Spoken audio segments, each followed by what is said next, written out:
今日はね、パン、牛乳、ツナ缶を使ってご飯作るね。パン、あともう一品も作るからね。じゃあ作るね。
ツナとチーズのワンパントーストを作ったよ。ぽくんどうですか？ミルクとチョコタ味。ピザじゃないけど美味しい？美味しい。よかった。じゃあ食べてね。じゃあ食べたさね。あ、バナナね。ちょっと待ってね。鼻水出ちゃうね。はい。これで自分で剥けるかな。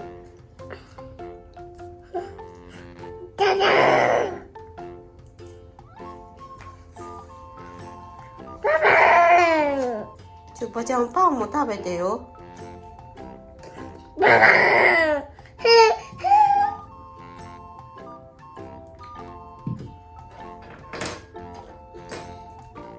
分で食べるってことは美味しいのかな。いただきます。お、なんか可愛いクッキーじゃない。すごいじゃんこれ。色分けでこうやって作った。うん、そうそう、チョコとバニラと。帰ったらポックンもあげんでかんね。そうだね。ママありがとうは。ありがとう。よしよしよし。はい、ご苦労さん。昨日から作ったよね。うん。まあポックンも帰ったらあげればいいね。うん。はい、ありがとう。ポックンは保育園に来たからね、もうみんな食べたからね。どう？美味しい？あいたかな、かちかめ。うん？食食べてね。